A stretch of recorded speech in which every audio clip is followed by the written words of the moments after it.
Hey, welcome back guys. Hope you're all doing well. Today we are going to talk about a question that I get far too much, or that I've gotten far too much lately, and that is, should I polish between coats of clear? Now, as always, I'm going to actually explain the answer and not just give it to you. And you can probably tell we're going to talk and not do any demo in this video, partially because I just haven't had a chance lately to get out and go to the shop and do project work. The day job has been a little bit crazy. So anyway, for those of you who just want to get the answer and get out of here and ruin my algorithm, the answer is no. Unequivocally, no. You do not polish between coats of clear. But for a little bit more explanation here, I can see why this question comes up.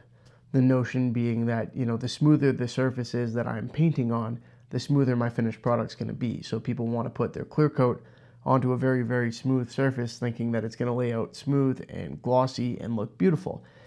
And that does make sense, but there are a couple major problems with this. One big issue here is that a lot of clear coats bond mechanically, meaning they need something to grip onto.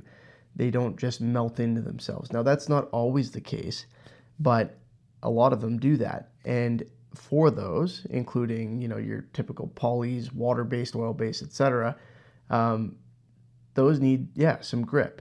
So if you polish them, that surface is actually far too smooth for that paint to be able to stick properly. And you can end up with a whole bunch of issues, but mainly what we call delamination, where your top layer of paint peels off from the one underneath it. All right, well, I was interrupted by a screaming baby there, so I don't quite remember where I was, but let's continue. One of the other problems you can have if you try and polish between coats of clear is chemical reactions, and that's because a lot of polishes and compounds have things in them that paint doesn't have, like waxes and stuff like that. So definitely not a good idea in those circumstances.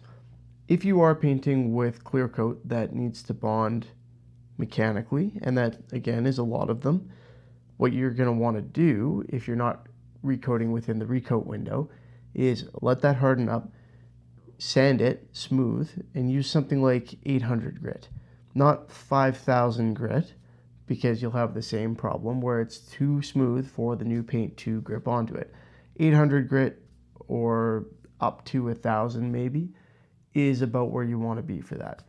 And I say recoat window, this isn't the video for us to address that, but if you are recoating within the recoat window, then your paint's going to bond chemically. Now there are some, and quite a few actually, clear coats that bond chemically already, even if you wait longer to paint. Nitrocellulose lacquer is one of them. Something like a shellac, for example, also does that. But even when you're using something like that, if you do let it dry fully, it doesn't hurt to just give it a nice scuff sand with 800 grit. You can use that opportunity to smooth it out, get rid of any imperfections, that kind of thing, and then you'll have chemical and mechanical adhesion. So not a problem there. Now, sanding it smooth is good. It gives you a nice smooth surface to lay your paint out on, and it will help you get a smooth final product.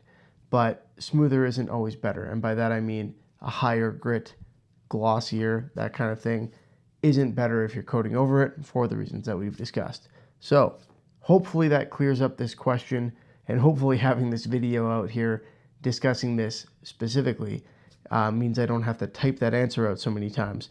But as always, if you guys have any questions about this, feel free to drop them in the comment section below. I hope you enjoyed the video. If you did, I would appreciate it if you give it a thumbs up. It helps me out if you do. And remember to subscribe, because pretty soon we're going to be back in the shop working on projects, hopefully for the next video actually. So yeah, exciting times.